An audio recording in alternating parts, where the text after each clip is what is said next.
Whoa, okay, back again for another game review. I figured I owe it to this one. Obviously, I played and beat Resident Evil 9 Requiem.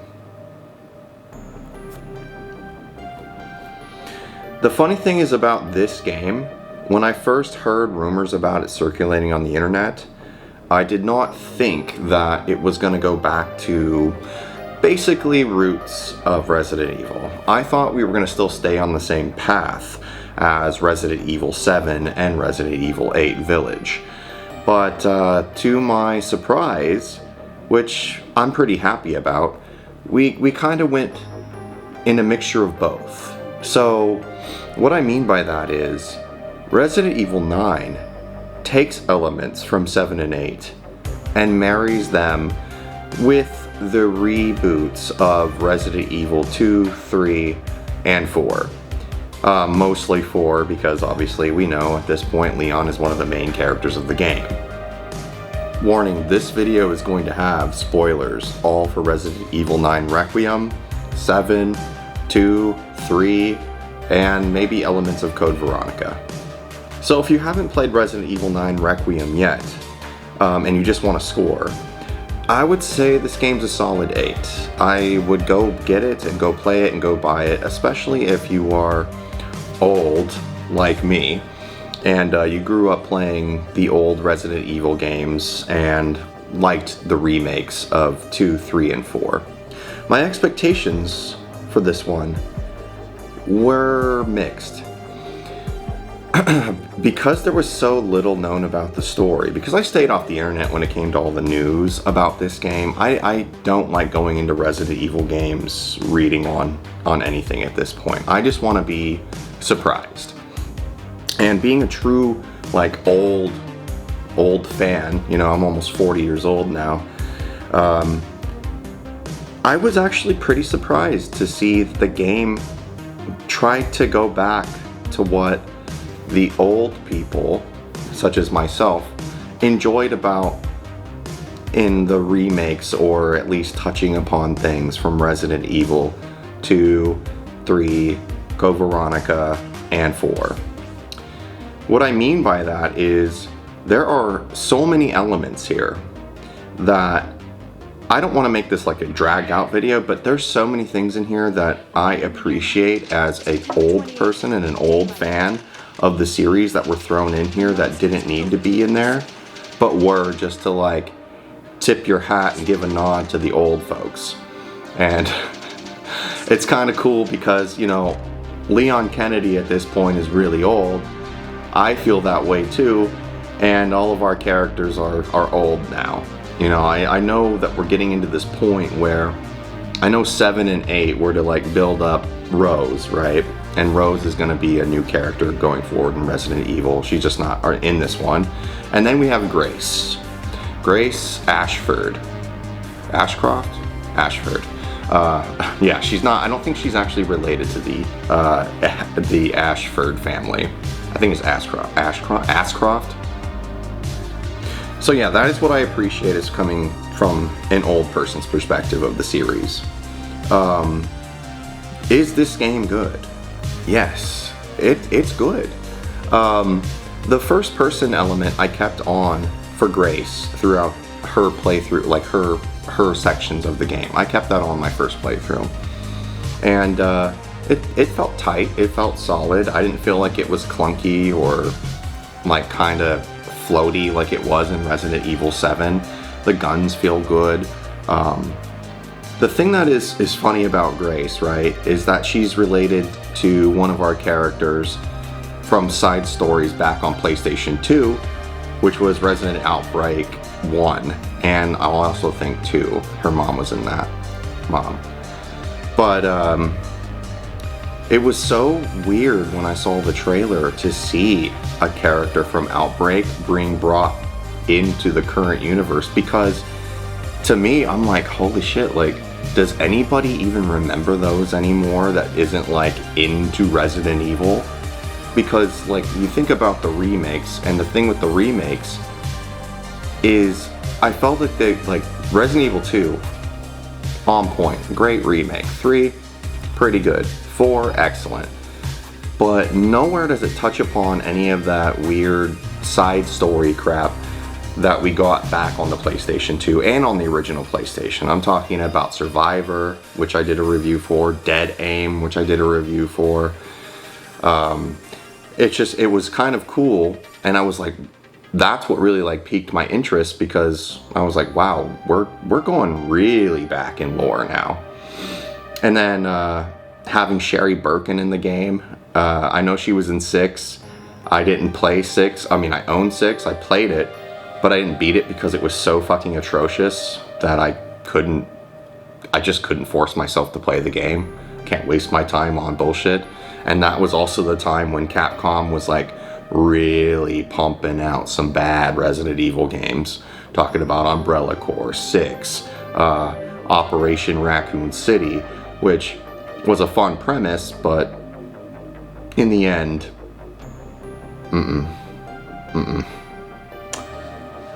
So it was cool. That's what caught my interest when it came to playing this game. When I saw the trailer, I was like, holy shit. We're bringing in really old characters. We're gonna go back to Raccoon City from what the trailer makes it look, and we're throwing in like this new character and what weird secrets Umbrella may still be hiding. The main game, when it comes to Rose's scenarios are definitely based around, I want to say more in Resident Evil 7, not like story-wise, but the mechanics of the game. It's supposed to make you feel claustrophobic. It's supposed to make you feel tension. For me, I thought it was really funny, but probably not funny to the way that most people would think. Like, if you're new to Resident Evil, you probably thought that was scary as fuck. To me, I thought it was hilarious that Grace spent the whole time basically acting like she didn't know how to fucking survive or like do anything. It's like her brain level IQ points just like went down the drain right after the start of the game, and yet she's an FBI agent. That means she wouldn't have had to been trained for scenarios that would be dire and weird, but she just seems to kind of like, I don't know, like not have the ability, unless the thing is with Grace, I don't think Grace would survive this incident without the player. And what I mean on that is like a story-based level, because you take characters like Leon, right? You take characters like Ada Wong, Claire, Jill Valentine, and their personalities seem very much like survival mode. They know what they're doing. Even Ethan Winters had a little bit more of a like survival instinct. And that's coming on 7, when he kind of like acts like he sees something really fucked up and he's just like, well, that was interesting. I just lost like half, I got my hand cut off. I'm gonna glue it back on and keep moving. Grace seems like she's supposed to almost be like a damsel in distress, but, well, I mean, technically she is a damsel in distress when you think about it, because she needs Leon to save her a bunch of times. So, whatever. That is what it is. And then, we'll talk about Grace's character development a little bit later, because I don't want to spend like 40 minutes on this one. The game, in reality, isn't very long. I mean, you could beat this game most likely in like under 10 hours. And that's, for me, I'd spent probably a little bit longer than that, because I like to collect shit, and I like to read all the notes and find everything that I possibly can about like what the fuck is going on here when they're introducing new characters or trying to make new lore about characters coming back, or something going on with the T virus and the G virus. So it took me a little bit longer than that, but yeah, the game is not very long. Is it entertaining? Yeah, it's pretty fucking cool. It's gory as fuck. The transformations of some things, of some characters and monsters in this game, is cool. I like that they brought back basically the Crimson Head situation for the zombies if you don't, you know, jab them with those needles. If you're not familiar with that, in Resident Evil 1, if you don't burn zombies after you kill them, they will come back to life and they will be stronger and faster and fuck your day up really bad. So that was kind of cool to see that kind of aspect come back. Getting out of the hospital was, I don't know, it was entertaining but kind of confusing. Confusing only because, like, the Raccoon City Police Department, it made sense that there'd be like weird puzzles and shit to put in doors and all of that, because Chief Irons in Resident Evil 2, like I said, we're going to talk about stuff that happened in 2. Chief Irons was working with Umbrella. He made sure that the police station was like highly fucked up and weird because that was the way it was designed, to make sure to hide the entrances to the fucking lair, you know, to Umbrella. So, I mean, that made sense at the time. It's kind of weird that the puzzles are still like in the game at a hospital that's not centered around that at all. But I didn't mind it. Like, it's just a small nitpick. The little girl that you find in the basement who's blind. I don't know about you, but I almost knew immediately that they're just like clones of Grace. I mean, it makes it pretty apparent. They look like Grace, they kind of sound like Grace. Even the giant mongoloid monster one that's running around, that gets burned by light, it's still wearing the same little dress. I mean, it's pretty, I think it's pretty obvious, and I knew that like right away. Which means, like, I knew something different was going on with Grace pretty much the whole time. What I didn't know or didn't expect is something that you find out later in the game, that she's just like not special at all. She's a nobody, really. She's not a BOW. She doesn't have any powers.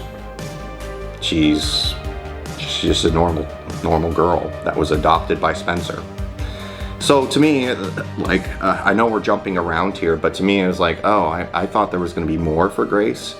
But just to find out she was like kind of a MacGuffin the entire time, or a red herring, I was like, oh, okay, well, that kind of sucks.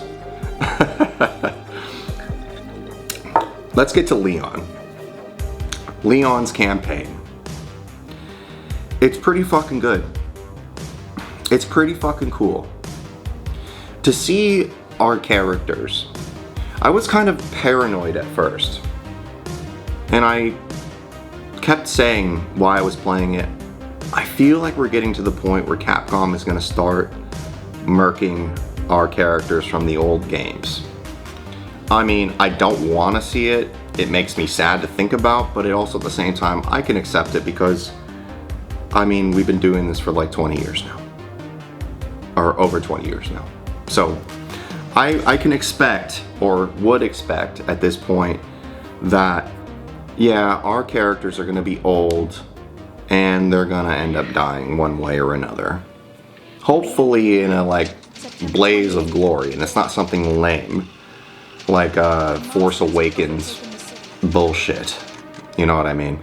I want our characters to go out doing what they wanted to do and trying to do their best to take down Umbrella or the BSAA or whoever's trying to be Umbrella number 2, whatever. Seeing that Leon was infected with the T virus really intrigued me. I talked about it the entire time I was playing the game. I don't know how Leon would have contracted the T virus because they never mention anything like that during the events of any of the games with any of the characters who survived Raccoon City. So to me, that would mean that Chris, Jill, Claire, and whoever else survived, including the lady that was playing Grace's mom, should be like really fucked up and infected at this point. So that was intriguing. Sherry Birkin Let's talk about her real quick, because she replaced Hunnigan. I don't know why. I don't know if it was explained in one of the animated movies. I didn't watch all of them. I think I saw Infinite Darkness and one other one. I haven't seen them all. I don't know why Hunnigan was not in the game. I don't know how Sherry Birkin got her role. I don't know. But it was nice to see Sherry Birkin in the game, especially because of all the events that happened in Raccoon City with her father and her mother. So to see Sherry Birkin suffering effects, a little bit confusing for me. Because Sherry Birkin exposed to the G virus. That's why Birkin and her mom were like running around trying to find her the entire time of the game. So it's weird because I know that in 6 they established that like Sherry Birkin had regenerative abilities and all that stuff because of the after effects of her being exposed to the G virus. So it's weird to see that she's like suffering effects from the lesser T virus to the point where it may kill them both, like kill Leon and her. I don't know. Just confusing a little bit on that part. Things that I thought we were going to see in the game before we get to like full-on end-game spoilers. I thought for sure we were going to see another character from the original Resident Evil universe. I wasn't expecting the one that showed up, which I don't even know if that's really him. But I thought for sure maybe Chris would show up, Jill would show up, Claire would be mentioned. None of that happens in the game. So that's a little weird, especially for what happens in the game when you get to Raccoon City or exit the hospital. You find out Wesker's alive. And I know before you type in the comments his name's Xenu or whatever the fuck, stupid like that. I don't give a fuck about that. We know it's Wesker. We watched Wesker die in Resident Evil 5 in a volcano. So when I saw that, I was like, whoa. Whoa. They're bringing back one of my favorite characters in the Resident Evil universe for a bad guy. He looks the same, he talks the same, he moves the same, he's got the sunglasses and the crazy eyeballs, he dodge bullets. I thought that was fucking rad. I was like, holy shit. I don't know, I mean, I didn't know how they were going to explain how they brought him back, or if he was a clone or something, but in true Resident Evil tradition of games and technically the movies, nobody's really ever gone. So, I mean, I enjoyed that. I enjoyed seeing Wesker back in like his true fashion, being just like an ultimate badass. The doctor guy from the hospital was neat. I thought he was cool. I thought he was a good design. He seems like something that would have been in Resident Evil Village, especially when it came to like the development of monsters. I wasn't expecting him to be an Umbrella researcher who's just been infected this whole time and somehow been around all these years or whatever, but whatever. Another little thing that's confusing about Raccoon City, let's talk about this when we get to Raccoon City as Leon and you're running around the city. The zombies that just like appear out of, like, just accumulate out of the ground.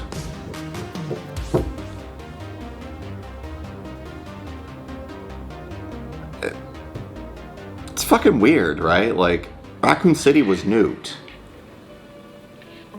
I mean, there were zombies still dressed as cops in the police station. The monsters have overtaken the city. It was weird. Like, there wouldn't be anybody left. There shouldn't be any zombies running around, let alone like dust zombies that appear out of the ground and like can make like fucking concrete ball things to throw at you that can like throw you off a platform.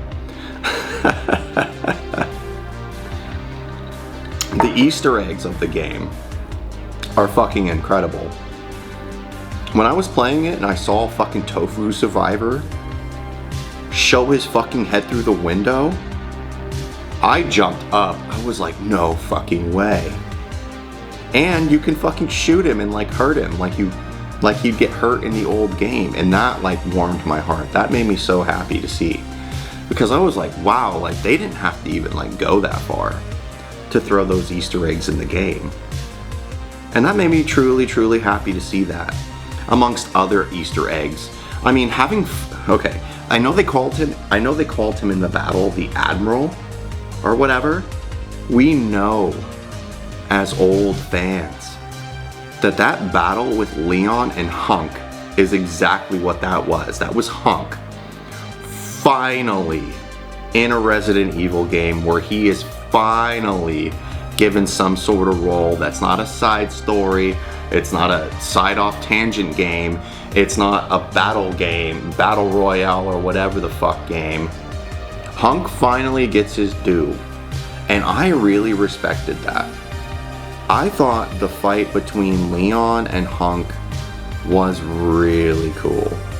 Now, was it really fucking easy and it seemed like kind of silly that Hunk just kind of goes the whole time? Yeah, it is kind of silly. But the dialogue between the two characters really got me jonesed, because I was like, holy shit, finally. It's been like 25 years for this showdown to finally happen. So yeah, that just makes me really, really happy to see. Okay, let's talk about Leon and Wesker real quick. Leon, when he sees the camera footage of Grace walking around with Wesker, Leon acts like he doesn't know who he is. Like at all. That doesn't make any sense. It doesn't make any sense, for one. I mean, it's been years at this point. We know that Chris and Claire and Leon and everyone have talked to each other throughout the years. And in Resident Evil 4, when Leon finally finds out that Ada's not dead, because we thought she was after the events of Resident Evil 2, he says to Ada in the game, "So it's true. You working with Wesker." He acknowledges it. So he knows who the fuck Wesker is. You can't tell me that Leon's never seen a picture of Wesker either. And you know why? What does Leon see in the police station of Raccoon City? He sees the STARS members' picture. He knows what the team looks like. And he knows that Wesker was the one that led the STARS unit into the mansion and fucked them over. So it was weird to see that Leon acted like he didn't know who the fuck Wesker was this entire time. Like, ever. He never acknowledges it. Strange. I know that by the end of the game, I mean, he's called like Z2 or Z2 or whatever the fuck. And the doctor guy that we thought we had killed on the freeway from the hospital comes back, and I mean, it was pretty obvious that he was gonna be back. No one ever fucking just dies in a freeway shootout thing. Like, no one's gonna just take a main character that was a menacing character for like a couple hours and just like get rid of him, especially if he's in the trailer. I mean, I know they did that with Lady Demetrius or whatever the fuck her name is, vampire mommy milker lady from 8, but that's a different case. Wesker's Wesker, and the doctor guy obviously had a bigger role. So when the doctor is having this standoff with Wesker, Leon is not looking too good. He's dying from the T-virus. And this is where I like, at this point I was like really like ready. I was like, oh shit, okay, Leon's gonna die here. Like, this is it. This is how Leon dies. Trying to save Grace. A new character. And as much as I didn't want to see it, I had like prepared my body in my mind to be like, okay, this is where Leon biffs it. And he can, but he doesn't. Because I didn't choose that ending. In reality, the ending choice, there's two ending choices in the game. I wasn't really clear on which one I wanted to see. Obviously, I chose the one where Leon didn't die. In my playthrough I'm doing right now, that is going to be the thing I'm going to see, because I have to see what they're going to push to see Leon die. It wouldn't be the first time I've ever seen Leon die before. And no, I'm not talking about all the deaths of Resident Evil 4 or the horrific deaths that Leon can have happen to him in this game. I'm talking about Operation Raccoon City, where you can change the events of Resident Evil 2 as the Umbrella Merc unit and kill Claire and Leon for the G virus. Neat idea. Like I said, not very well executed. But yeah. So when the doctor confronts Wesker because the ultimate cure for the virus has been inserted in his body, he loses all his powers. The doctor says that he's just an imitation, or a lesser imitation. Kind of piques my interest, because we're kind of going into the territory of almost the Mila Jovovich movies. So, are there just multiple versions of Wesker out there? Because that Wesker was like our Code Veronica Wesker. He's like fully souped up, and then he gets like murked in about 1 second after losing his power. But whatever. I mean, the game's story seems a little bit tiny convoluted as far as like events that are going on, because they're definitely trying to like rewrite history a little bit when it comes to Resident Evil 2. As far as like the nuke and the virus and incorporating Grace into this story.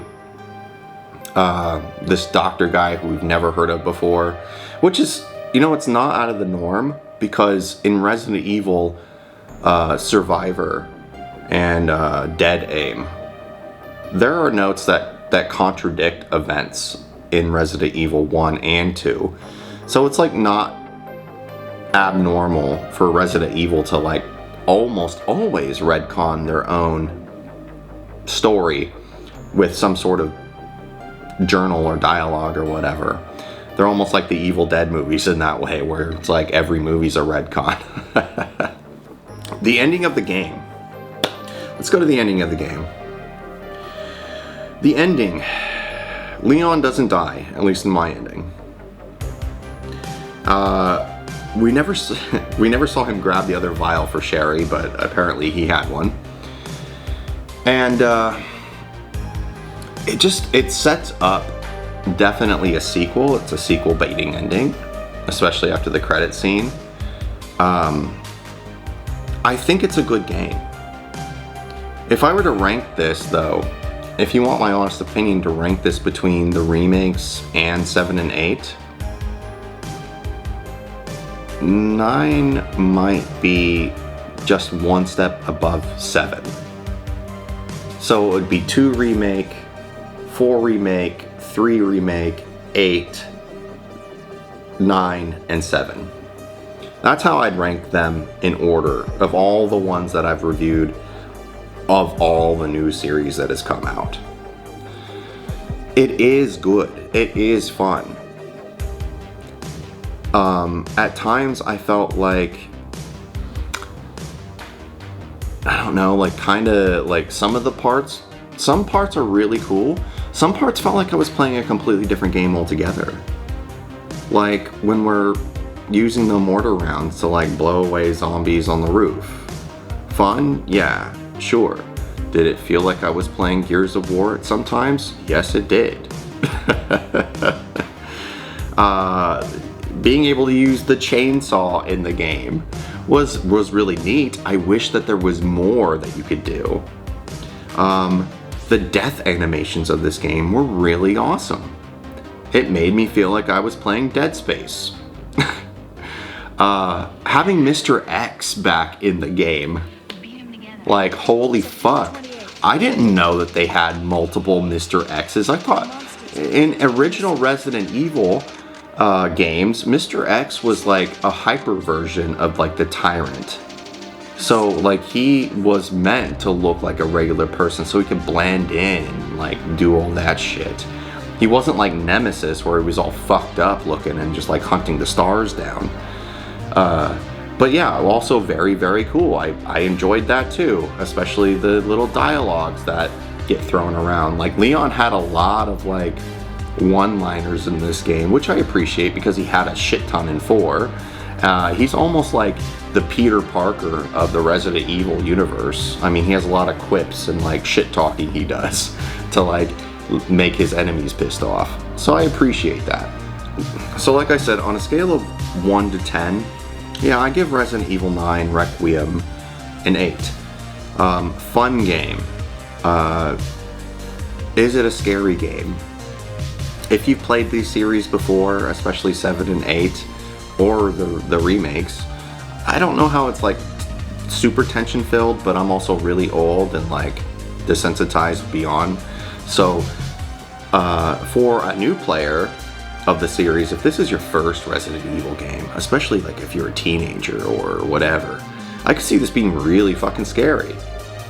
Especially the parts where you're playing Grace's role in the dark, in the mines, or whatever that place is underneath the hospital, and that thing's chasing you around, just like another Mr. X character. Really good game.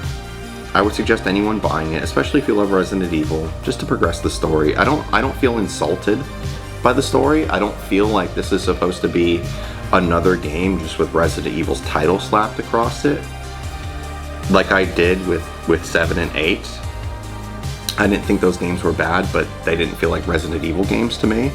Evil Dead, very much. But anyway, I hope you enjoyed this video. I know it's like a long ranting video. I didn't take notes like I did with Elden Ring because it's Resident Evil 9 at this point. Like, I know the series. I hope you enjoyed it, and I'll see you on the next game review. This is Forrest. This is Retro or Die, and I'll see you on the next one. Later. That was funny. Ada, what the fuck? Where have you been this whole time, you goddamn bitch? Should have been helping me kill those fucking monsters. Where the fuck were you? I'm sorry, I was crawling around in the fucking air conditioner and fucking train put it together and it fucking sucks. Well, you're gonna stick with me and we're gonna crawl through the shit water in the sewer. So, I hope you're ready, because we're gonna smell like shit when this is done. Oh, fuck. God damn it, Leon. Why are you such an asshole? Because, watch this. I can clip my gun through your head. Look, see? Look, it's through your neck right now. Now I through your head. And not through your tits. Alright, let's go. And this is funny. Watch this. I bet any of you don't remember this. Look, you can fucking gargle shit sewer water. Look, it even splashes in your face.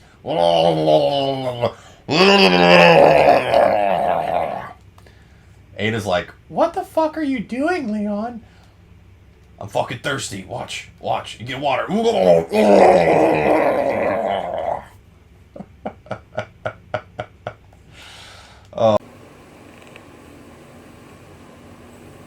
When I see this creature right here transform into this thing, it's what I think of all those fucking, like, this is what most Twitch streamer women look like when they rub their makeup off and they're not asking for donations every 5 seconds.